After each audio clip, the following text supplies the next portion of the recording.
"Spread your legs wide, fat girl," Mountain Man commanded, but he was only delivering her baby. "Spread your legs wide, fat girl," the Mountain Man ordered, his voice echoing through the storm. "Do it now, or your baby won't make it." Isabella Bella Rodriguez screamed as another contraction tore through her body. The rain hammered against the wooden walls of the tiny mountain cabin, thunder shaking the earth beneath her. She had never imagined her first child would come into the world like this, alone, terrified, and under the command of a stranger. Her mind was fogged with pain and shame. Just hours ago, she had been stumbling up the mountain road, soaked to the bone, praying someone, anyone, would help her. Instead, she had collapsed in front of this giant of a man who had carried her inside and barked orders like a soldier. Now, as her vision blurred, she heard his deep, urgent voice again. "I'm a doctor. You need to listen to me." Bella's tears mixed with sweat. "Please, don't hurt me." The man, Diego Morales, known to locals as El Oso, the Bear of Thunder Mountain, grimaced. He wasn't angry at her, but at the cruel world that had left a pregnant girl to die in the storm. "I'm not going to hurt you," he said, kneeling beside her. "I'm going to save you and your child." Lightning flashed, illuminating his face, rugged, soaked, eyes fierce with determination. Outside, the wind howled like a beast, but inside, life and death hung in a fragile balance, and as Bella screamed through another contraction, the mountain man's rough hands became the gentlest she had ever known. Long before that night, Isabella Bella Rodriguez had already lost everything. She was 21, full-figured, with soft brown eyes and skin kissed by the sun of San Miguel Valley. Her laugh used to be as warm as the church bells at noon, before it vanished under the weight of whispers, judgment, and shame. Her father, a respected rancher, had disowned her the moment he discovered she was pregnant. "You've brought disgrace on this family," he had shouted, slamming the door as her mother wept in silence. The man responsible, a smooth-talking drifter named Aaron Blake, had vanished the moment she told him the news. By autumn, she was living on scraps, sewing for townsfolk who looked at her with disgust. When the gossip grew unbearable, Bella made a desperate decision. She would climb Thunder Mountain and seek refuge at the old monastery rumored to shelter lost souls. But fate, cruel and unrelenting, had other plans. Halfway up the trail, the heavens split open. Rain poured down in icy sheets. Her horse spooked and fled, leaving her stranded. The contractions came soon after, sharp, relentless, terrifying. She stumbled through the mud, clutching her swollen belly, whispering prayers through chattering teeth. "Please, God, not like this, not out here." That was when she saw it, a faint flicker of light through the trees, a cabin, her last hope. She barely made it to the porch before her legs gave out. The door flew open, and a man stepped into the storm. He looked like something carved from the mountain itself, tall, broad-shouldered, and bearded, with eyes dark as thunderclouds. "Dios mío," he murmured, crouching beside her. "You're freezing." "Help! My baby!" she gasped, her voice breaking. Without hesitation, he lifted her into his arms as if she weighed nothing. His chest radiated warmth against her shivering body. He carried her inside, laid her on a sturdy bed near the fire, and began unbuttoning her soaked coat. When she weakly tried to protest, he met her frightened eyes with steady calm. "You and your child are safe now," he said. "I'm Dr. Diego Morales." The name struck her, She had heard whispers in town. A man who once served as an army doctor, who lost his family during the border wars and vanished into the mountains. Some said he'd gone mad. Others said he was healing souls in solitude. But all Bella saw in that moment was kindness, rough around the edges, but real. "You're going into labor," Diego said, rolling up his sleeves. "It's early, but not too early. We can do this if you trust me." Bella's breath hitched as another contraction seized her. She gripped the sheets, her voice trembling. "I don't have a choice, do I?" Diego gave a faint smile.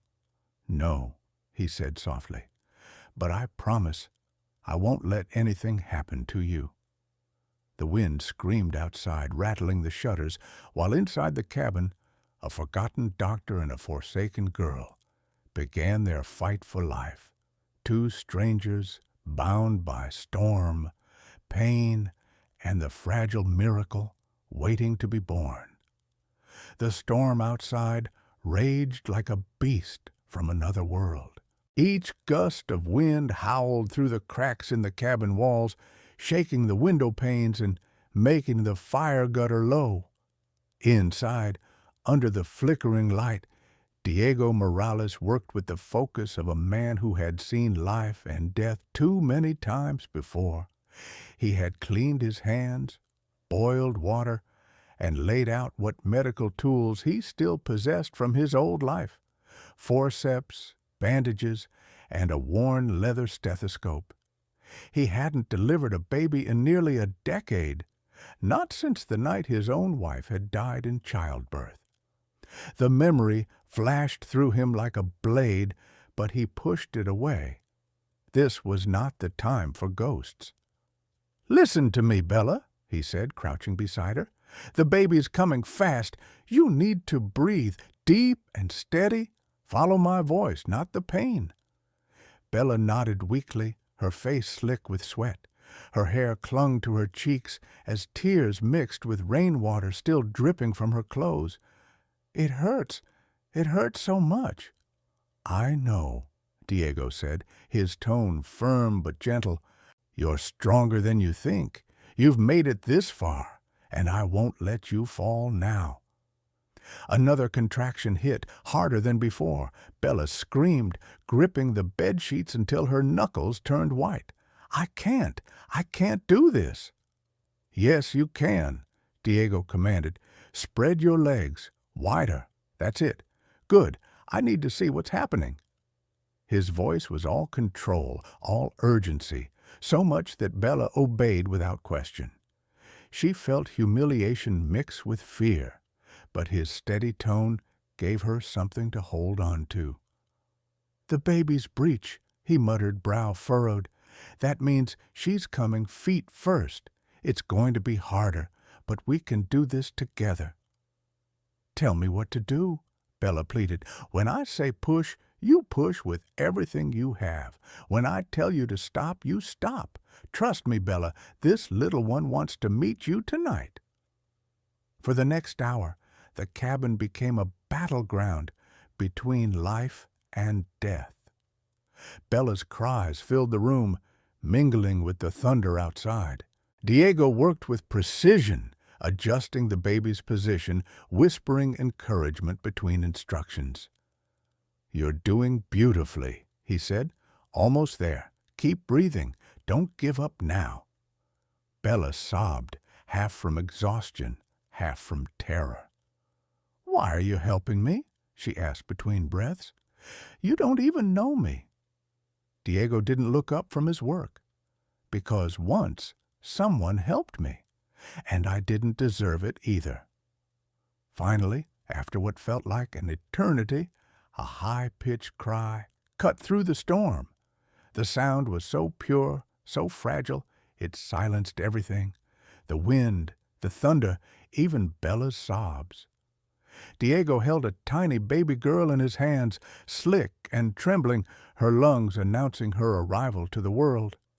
He smiled for the first time in years. "You did it," he said softly, his voice breaking. "She's perfect." He cleaned the baby carefully, wrapped her in a warm blanket, and laid her on Bella's chest. Bella looked down, disbelief flooding her face. She's real. She's strong, Diego said, just like her mother. Bella cried harder now, but the tears were different. They were full of relief, of wonder, of the first flicker of hope she'd felt in months. Outside, the rain began to ease, and the first streaks of dawn crept over the mountains. Diego leaned back, exhausted but peaceful for the first time since his wife's death. "Thank you," Bella whispered. "You saved us." Diego shook his head slowly. "No, Bella, you saved yourself. I just happened to be here." For a long moment, the only sound was the soft cooing of the newborn and the crackle of the fire. Two strangers had met in the darkest night, and together they had pulled life out of death's shadow. By the second day, the storm had passed, leaving the mountain cloaked in mist and silence. The world outside glistened with dew and melted rain, but inside the cabin, the scent of life, warm milk, wood smoke, and the faint sweetness of newborn breath filled the air. Bella lay resting near the fire, her baby bundled against her chest. The girl's tiny hand clutched a strand of her mother's hair, refusing to let go. Diego sat across the room, sharpening a knife absent-mindedly, though his eyes kept drifting back toward them. He'd delivered hundreds of babies in his life, but none had felt like this.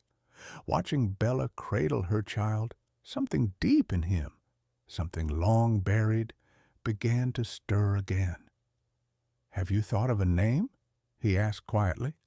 Bella smiled sleepily. "Esperanza," she said. "It means hope, because she's the reason I kept going when everything fell apart." Diego nodded slowly. "A good name. Strong." She glanced at him. "Do you have children, Doctor?" He froze for a moment before setting the knife down. "I did," he said softly. "A wife, too. They were taken from me during the border raids. There was nothing I could do to save them." The silence that followed was heavy, but not awkward, more like the stillness after confession. "I'm sorry," Bella whispered. "So am I," he said. "But maybe saving you and your daughter means I still have some purpose left." From that day forward, a fragile rhythm took hold. Diego built a small crib from pine wood, while Bella helped around the cabin as her strength returned. She learned to milk the goat, mend clothes, and make stew from the dried venison hanging by the door. At night, she sang to Esperanza in a soft Spanish lullaby, her voice floating through the cabin like smoke curling toward heaven. Diego often sat by the fire, pretending to read while secretly listening, feeling his chest tighten with something he hadn't felt in years: peace. One afternoon, while chopping firewood, Diego heard laughter from inside. Bella was holding the baby in her lap, showing her how to wiggle her fingers. Her hair glowed copper in the sunlight streaming through the window. He leaned against the doorframe, watching silently until she noticed him. "What?" she teased, smiling. "You look like you've seen a ghost." "Maybe I have," he said quietly. "One I'd forgotten I missed." Bella blushed and turned back to the baby, pretending not to understand. But her heart was racing. Days stretched into weeks. The snow line crept down the mountain again, and they began preparing for winter. Diego taught Bella how to stack wood, smoke meat, and set rabbit traps. She teased him endlessly about his serious demeanor. "You're not just a mountain man, you're a general," she said, laughing as he corrected her knot tying. "And you're a terrible soldier," he replied, his eyes soft with amusement. "But you learn fast." Their laughter echoed through the trees. Even Esperanza cooed when they laughed, as if she knew the sound meant safety. But beneath the growing warmth was something unspoken, a current neither dared to name. When their hands brushed as they passed dishes, or when their eyes met too long over the dinner fire, both looked away quickly, hearts pounding. One night, as the fire crackled low, Bella said quietly, "I never thanked you properly for saving us." "You already did," he replied. "Every time that little girl smiles." "No," she said, meeting his eyes. "You saved more than my life. You gave me a reason to believe again." Diego swallowed hard, his jaw tightening. "Bella, you should know. If you stay here, the mountain will keep you. There's no going back to what you were before." She smiled softly. "Then maybe that's exactly what I need." Outside, snow began to fall again, slow, silent flakes that settled on the roof like blessings. And as Diego watched Bella humming to her daughter, he realized that maybe the mountain had not buried his past after all. Maybe, in its wild, unforgiving heart, it had been waiting to give him something new, something worth living for. Winter deepened its grip on Thunder Mountain. Snow fell thick across the pines, and for weeks the cabin was their whole world. The days were quiet, the nights long and filled with firelight and the soft breathing of the baby sleeping in her cradle. But peace on the mountain never lasted forever. One afternoon, as Diego chopped wood outside, the distant sound of hooves reached his ears. He paused, his instincts flaring. It had been months since he'd heard another soul climb this high. Through the curtain of falling snow, 3 riders emerged, their horses steaming in the cold. The man leading them wore a long black coat and a silver badge that caught the light. Diego's chest tightened. "A sheriff." "Dr. Morales," the man called out. "I've been told you live up here." Diego's hand brushed his rifle, though he didn't reach for it. "Depends on who's asking." "The name's Sheriff Dalton from San Miguel. I'm looking for a runaway woman, Isabella Rodriguez.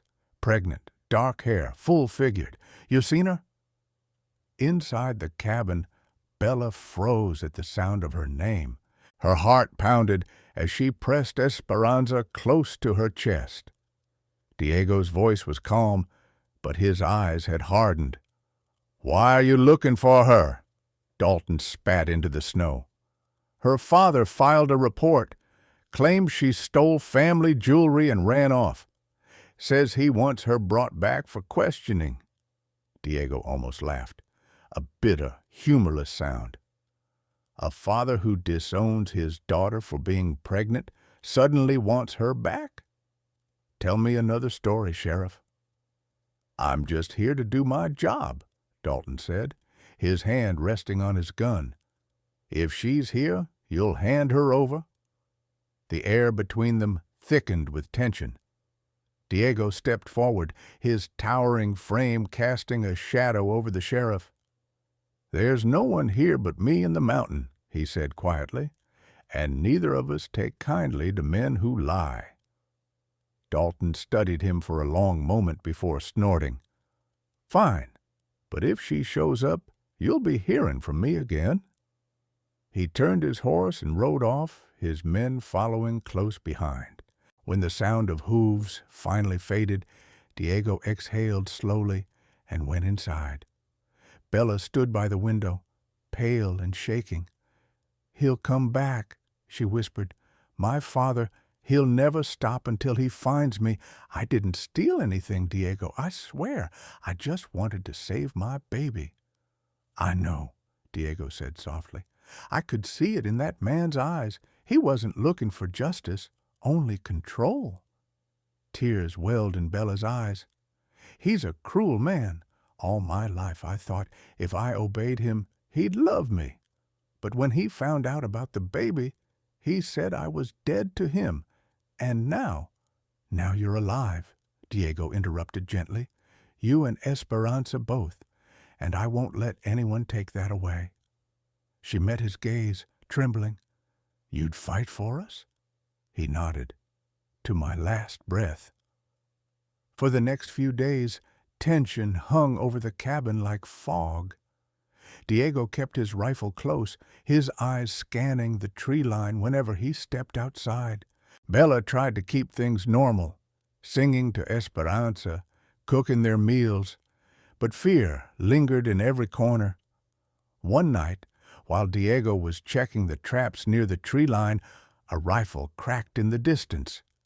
The bullet struck the tree beside him, splintering bark inches from his head. "Found you, Morales!" a voice shouted from the dark. "Hand over the girl!" Diego dove behind a boulder, returning fire with precise, deadly aim. His heart hammered. They had come sooner than he expected. He saw 3 silhouettes moving between the trees, one carrying a lantern. He shouted toward the cabin, "Bella, get down and stay with the baby." Inside, Bella clutched Esperanza and prayed, every scream of wind outside blending with the pounding of her heart. The mountain that had given her safety now echoed with gunfire. And as Diego reloaded his rifle, one thought burned in his mind. He'd already lost one family. He would not lose another. The snow was coming down harder now, thick flakes swirling in the orange glow of the lantern light. The forest around the cabin pulsed with movement, shadows and flashes of gunfire, the sharp echoes of bullets slicing through the cold air. Diego pressed his back against a pine trunk, breathing hard. His breath misted in front of him like smoke. He counted the voices. 3 men, maybe 4. One of them he recognized, the cruel, gravel-edged tone of Don Rafael Rodriguez, Bella's father. "You think you can hide her from me, Morales?" the man bellowed from somewhere in the darkness. "She's my daughter, and that bastard child belongs to my house."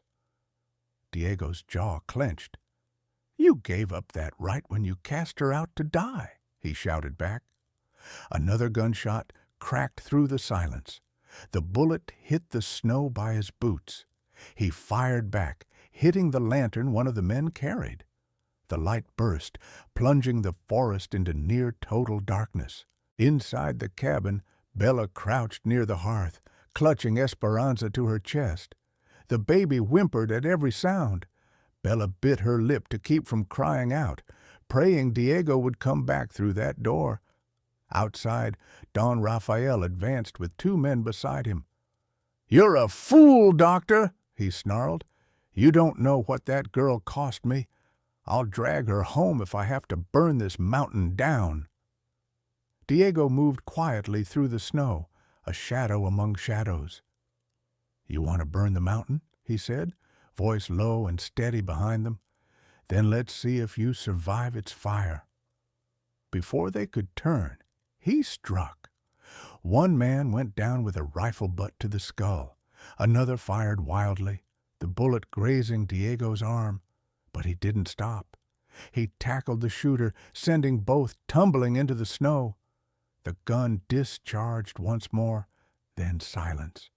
When Don Rafael spun around, Diego was already standing, his rifle leveled directly at the older man's chest. "This ends here," Diego said. "You're not taking her," Rafael sneered. "You'd kill me for a whore and her bastard?" "No," Diego said softly. "I'd kill you to protect the only good left in this world." The sheriff's men hesitated, cold, frightened, unwilling to die on this mountain. One turned and fled. Another dropped his weapon. Rafael's fury twisted into desperation. He lunged for his pistol, only for Diego's shot to ring out. The older man staggered, fell to his knees, then crumpled into the snow.